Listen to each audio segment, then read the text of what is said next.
Good morning YouTube. Here I am, sat in my summer house on a freezing cold Sunday morning. I often get up earlier than the rest of the household, come down here and have a cup of tea and just chill out, listen to some music for a bit before everyone else wakes up. The only problem is, this time of the year, as you can imagine, early January, it's pretty freezing.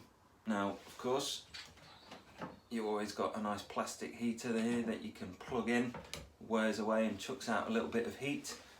Often smells a lot as well because it's got dusty and that all burns off.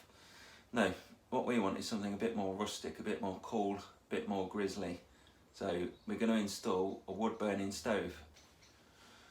So I'm going to have a go at installing the stove myself.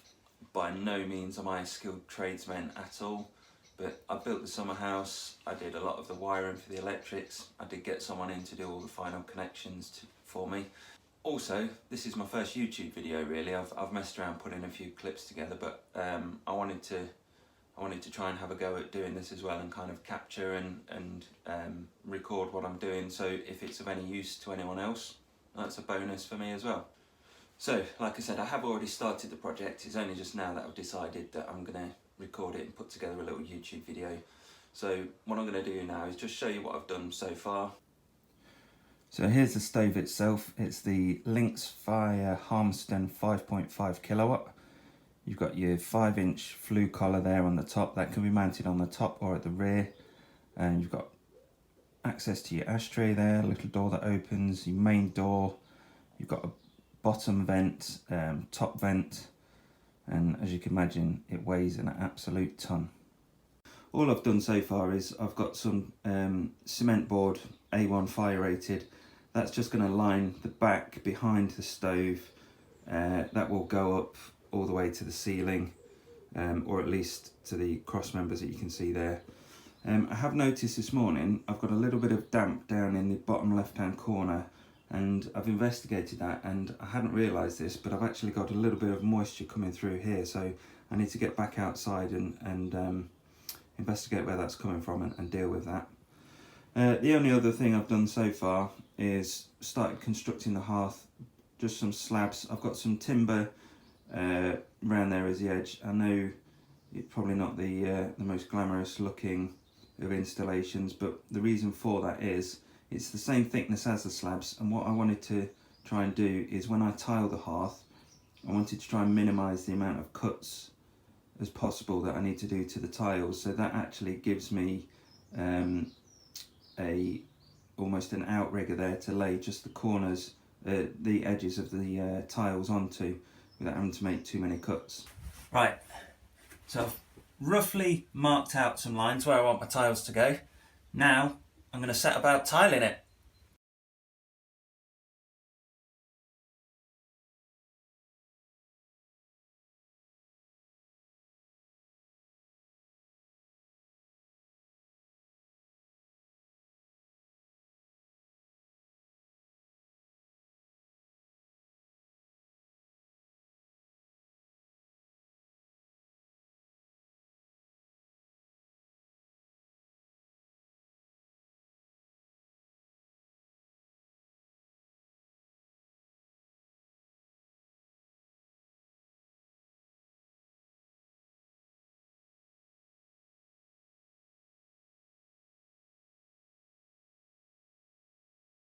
So I've got the stove in place at the minute. The hearth has still got to be grouted and cleaned up a bit.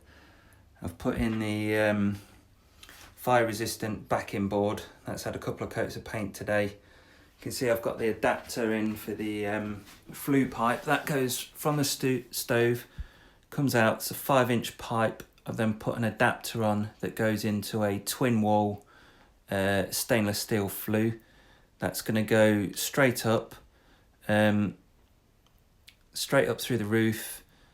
It's going to be about a metre above the roof, which I'm not sure I'm happy with that yet. I might have to change that and get a shorter pipe, and then it's going to have a flue cap on the top of that, and yeah, hopefully I'll give it a couple of little practice burns and then it should be ready to go.